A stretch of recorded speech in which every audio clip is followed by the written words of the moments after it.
साधना मार्ग ऐसी दुनिया है जहां पर आपको समर्पण दिखाना होगा। आपको जो भी साधना कर रहे हैं उसके प्रति पूर्ण रूप से समर्पित होकर भक्ति भाव में डूबना होता है। बहुत सारे साधकों का सवाल था, अप्सरा साधना बहुत दिनों से कर रहे हैं लेकिन सिद्ध नहीं होती, क्या कारण हो सकता है? देखो, मैं अपनी आप बीती बताता हूँ। जब पहली बार साधना करने गया था तो मुझे स्वयं 6 महीने से अधिक लगा था। पहली बार सिद्धि करने के लिए जब मैं बैठा, पहली बार साधना किया, फेल हो गया। दूसरी बार किया, फेल हो गया। तीसरी बार किया, फेल हो गया। 11-11 दिन की साधना होती थी। 51 माला रोज करना होता था। चौथे, पांचवें, छठवें बार लेकिन मन में एक ही भावना थी हमेशा कि ये होती है और इसे मुझे सिद्ध करना है। मेरे गुरु ने एक ही बात कहा था कि 1% भी आपके अंदर नकारात्मक सोच नहीं आना चाहिए। अगर नकारात्मक सोच ने आपके अंदर घर कर लिया तो आप कभी भी सफल नहीं हो सकते, क्योंकि साधना के प्रति विश्वास होना, आस्था होना बहुत आवश्यक है। मंत्र जप पर आस्था होना आवश्यक है। गुरु जिसने साधना बताई उस पर आस्था होना आवश्यक है। और जिस देवी को प्रत्यक्ष करना है उसके बारे में ही प्रेम में डूबे रहना बहुत आवश्यक है, तब जाके साधना सिद्ध होती है। 6 महीने बाद भी जब मेरी साधना सिद्ध हुई तो बड़ा ही अलग भाव मेरे सामने आया। मनुष्य की प्रकृति होती है किसी भी नई चीज को देखकर डरना। मेरे साथ भी ठीक वैसा ही हुआ। साधना करते करते जब मेरे कानों में पायल की झनकार आई और कमरे में जो सुगंध महकी, तो पहले मुझे लगा कि कोई पड़ोस से कोई निकल के जा रहा होगा। लेकिन अचानक धीरे धीरे जब उस आवाजें बढ़ने लगी, सुगंध बढ़ने लगी, तो मेरे अंदर डर सा पैदा होने लगा। धड़कन तेज होने लगी, घबराहट होने लगी और मन विचलित हो गया। बस मुझे एक गुरु का कथन याद था कि मुझे उठना नहीं है और निडर होकर साधना पथ पर आगे बढ़ते रहना है। लेकिन ऐसा होता नहीं है। डर लगता है, स्वाभाविक चीज है। कुछ लोगों को डर लगता है। मेरे साथ भी ठीक वैसे ही हो रहा था। पहले दिन जब वो अप्सरा मेरे सामने इस टाइप से आई तो मेरे डर की वजह से मैं पूरा एक दिन तक, पूरे दिन ठीक से सो नहीं पाया। लेकिन मन में उत्साह भी था कि मेरी साधना सफल हो रही है। अच्छा भी लग रहा था, लेकिन डर भी लग रहा था कि वो सामने आएगी तो क्या होगा, कैसा लगेगा, ऐसा तो नहीं कुछ अनर्थ ना हो जाए। ऐसे बहुत सारे सवाल मन में आने लगे।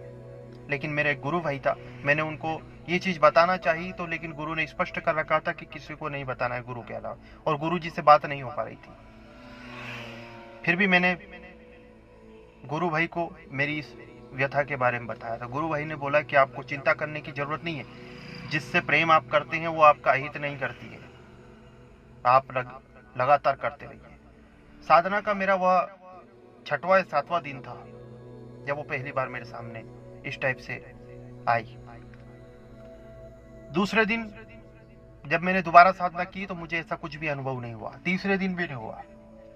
यानी कि 9वें दिन मैंने जब साधना प्रारंभ की, प्रारंभ के कुछ ही माला, लगभग 11-12 माला ही जप कर पाया था कि मेरे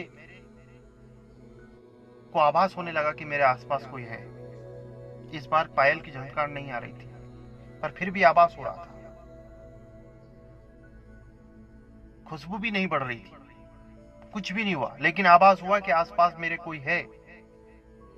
पीछे देख नहीं सकता था, अगल बगल देखने की मन में कोशिश तो थी कि मैं देखूं, लेकिन डर लग रहा था, क्या करूं।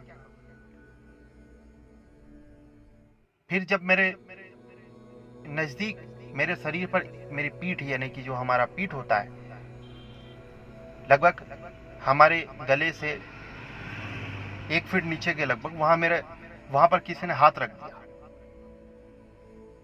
जैसे मेरे शरीर में चींटियां जैसे दौड़ती है ना शरीर में, इस टाइप से मेरे शरीर में एक झुंझुनी टाइप का आ गया, घबराहट सी हो गई। अरे ये क्या हो गया। लेकिन मैं मंत्र बोलता रहा। मंत्र जो जप था उसकी जो स्पीड थी बढ़ गई घबराहट की वजह से। मंत्र उल्टे सीधे जब होने लगे, जो शब्द जिस प्रकार उच्चारण करना था वो नहीं, क्योंकि ध्यान तो वहां था। ऐसी स्थिति में बड़ी परेशानी हुई। 10वें दिन जब वो मेरे सामने प्रत्यक्ष रूप से मेरे को नजर आई, सफेद वस्त्र पहने हुई थी, जैसा अलग अलग कथाओं में पढ़ा था, जैसा सुना था, ऐसा कुछ नहीं हुआ कि वो बहुत सज धज के सोने के गहने पहनी होती है, गले में ये होता है, मुकुट होता है। वो सफेद वस्त्र पहने हुए थी और कुछ फूल की माला जरूर गले में थी। इसके अलावा उसके शरीर पर और कोई भी आभूषण नहीं थे। मैं पहली बार जब देखा, मैं घबरा गया और आसन छोड़कर नमस्कार करते हुए, क्योंकि मेरी 51 माला पूरी हो गई थी, मैं उस कमरे से बाहर चला गया। 11वें दिन साधना करना चाहा, 51 माला पूरी किया, अप्सरा प्रत्यक्ष नहीं हुई। मैंने साधना को वहीं रोक दिया और फिर तकरीबन 3 से 4 महीने बाद दोबारा प्रारंभ किया उसी साधना को। फिर 3-4 बार साधना करता रहा, यानी कि फिर 4-5-6 महीने निकल गए, अप्सरा प्रत्यक्ष नहीं हुई। मैंने वो मौका खो दिया। फिर मैं अपने गुरु से मिला, मैंने गुरु को सारी चीजें बताई। गुरु ने कहा कि वो आपको प्रत्यक्ष हुई है तो वो सिद्ध हो चुकी है, अब सिर पर रह गया वचन लेना बाकी। वचन लेने के लिए किसी डायरी में या किसी हाथ में तुम्हारा वचन हमेशा लिखित रखो, और मंत्र जप के जो साधना काल था उसको छोड़ दो कि 11 दिन मुझे 51 माला रोज करनी है। अब रोज तुम 4, 5, 6, 7 जो भी आपको माला जप करना है, रोज उनकी भक्ति भाव से करो, कभी भी आपको दर्शन दे सकती है, क्योंकि वो तो दर्शन दे के जा चुकी है, तुम्हें वो शक्ति प्रदान कर चुकी है देखने की। अब बस वो चाहे तुम्हें दिखना, तब वो चाह सकती है, दिख सकती है। मैंने वैसा ही किया, और सत्य बात तो यह है कि मुझे इस साधना को प्रत्यक्षकरण देखने में लगभग 2 साल से अधिक लग गया था। लेकिन जब सिद्ध हुई, वचन लिया, कई वीडियो में देखा है, कई कथाओं में बताया गया है कि अप्सराएं भी वचन लेती है, ऐसा मेरे साथ तो कुछ नहीं हुआ। मेरे साथ जितनी भी घटना घटी सब अलग प्रकार से थी, जो कथाओं में भी नहीं थी, जो साधनाओं में भी नहीं थी। मेरे साथ जो हुआ उसमें तो साधना के नियम ही बदल दिए। 11 दिन की साधना होती है, उसके बजाय मुझे तो गुरु के द्वारा बताया गया 5, 6, 7 माला रोज करना। 51 माला से गिनती 7 पे आ गई। तो कहने का तात्पर्य है कि आप जिस पर आस्था रखते हैं, जिस पर विश्वास रखते हैं, आप उस पर लगातार अगर करोगे तो अप्सरा आपके सामने जरूर आएगी। समर्पण भाव होना चाहिए, करने की जिज्ञासा होना चाहिए, और डर अगर लगता है तो भी डरने की जरूरत नहीं है। सबको डर लगता है, लेकिन फिर भी डरने की जरूरत नहीं है। आप साधना करो, क्योंकि साधना का एक नियम है कि जो भी सिद्धि करते हैं उसका प्रत्यक्षीकरण अगर सामने होता है तो आदमी को डरना नहीं चाहिए, क्योंकि वो अहित नहीं करने आएगी, वो हमेशा हितकर ही होती है, क्योंकि आप उसे बुला रहे हो, प्रेम से बुला रहे हो। हाँ, अगर आप झगड़ा करके हट करके बुलाओगे तो एक बार बात अलग है। अप्सराओं के केस में तो ऐसा नहीं होता है, लेकिन आप जैसे यक्षिणी वक्षिणी को कोई क्रोध भैरव मंत्र जप करके खींच कर उनको जबरदस्ती बुलाना चाहते हो तो एक बार क्रोधित हो जाए, वो बात अलग है। या तामसिक रूप से साधना कर रहे हो, उनको रोज आप अलग अलग तरह से मांस मदिरा चढ़ा रहे हो और उनको बुला रहे हो, तो एक बार क्रोधित हो जाए, उसका भी एक अलग केस हो गया। लेकिन भक्ति भाव में तो ऐसा कुछ नहीं हुआ, और ना ऐसा सुनने में आया। साधना करो, सफल अवश्य होती है, समय लगता है, हर चीज में समय लगता है। अब मैं बहुत सारी अप्सरा साधनाएं बताया हूँ, सारी अप्सरा साधना मैंने सिद्ध नहीं कर रखी, मैं आपको स्पष्ट कर देता हूँ। मैंने जीवन में सिर्फ एक ही अप्सरा सिद्ध की है, मैं उसका नाम नहीं ले सकता क्योंकि मैं कुछ वचन में बंधा हुआ हूँ। साधनाओं को गुप्त रखना बहुत आवश्यक है। आज मैंने इस वीडियो को बनाया, मेरा चैनल 2012 से चल रहा है, मैं चाहता तो इस वीडियो को बहुत पहले जारी कर सकता था, लेकिन साधना में को हमेशा गुप्त रखना बहुत आवश्यक है, और गुप्त रहेगी तो साधना चलेगी। हो सकता है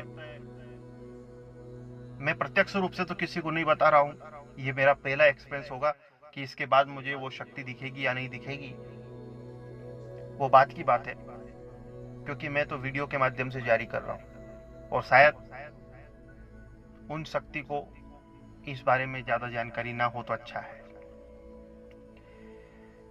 अच्छी बात है, करिए साधना, करते रहना चाहिए। पहली बार अगर हमारे चैनल पर आए हो तो चैनल सब्सक्राइब करके बेल आइकन पर क्लिक कीजिएगा। हमारी संस्था कई प्रकार की सेवाएं आपको प्रदान करती है, जिसमें साधना सामग्री शुद्ध एवं प्राण प्रतिष्ठित पहुंचाना हमारा कार्य होता है। अभी तक लाखों करोड़ों लोगों ने इसका लाभ लिया है और जो भी आप YouTube पर हमारी सामग्रियों के वीडियो पर या वेबसाइट पर या फेसबुक या अन्य सोशल मीडिया प्लेटफॉर्म पर अगर देखेंगे तो आप उनके कमेंट पढ़ सकते हैं।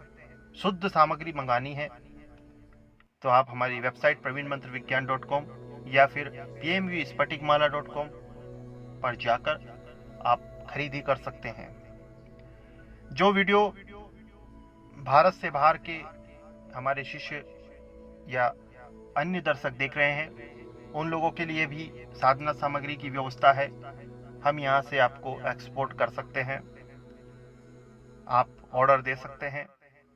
पेपल इंटरनेशनल गेटवे के माध्यम से आप संस्था में पैसा जमा करवाकर हम आपको कुरियर या इंडियन पोस्ट के माध्यम से आपके एड्रेस पर पहुंचा देते हैं। नॉर्मल इंडियन पोस्ट का जो समय लगता है 15 से 20 दिन लगता है, और अगर आप प्राइवेट कुरियर को अफोर्ड कर सकते हैं उसकी थोड़ा डिलीवरी चार्ज ज़्यादा होता है, परंतु वो आपको 7 से 8 दिन के अंदर ही आपको पार्सल दे देगा। मॉरिशस, नेपाल, श्रीलंका, पाकिस्तान, अगर यहाँ से कोई साधक इस वीडियो को देख रहे हैं तो आप यहाँ से भी सामग्री पहुँचाने में यहाँ पर आपको 7 से 8 दिन और 10 से 12 दिन इंडियन पोस्ट में लगता है, जिसका शुल्क मात्र 700 रुपये प्रति 250 ग्राम के पार्सल से स्टार्ट होता है, और जितना 250 ग्राम का वजन बढ़ता जाएगा आपके डिलीवरी चार्ज में 110 रुपये का इजाफा या 110 रुपये बढ़ते जाएंगे। प्रिय दर्शकों, साधना करो, अच्छे से करो, यही हम चाहते हैं। सफलता अवश्य मिलेगी। मिलते हैं अगली वीडियो में। अगली वीडियो में बताऊंगा आपको कि मैंने जो साधना करी उसको करने का कारण क्या था। धन्यवाद।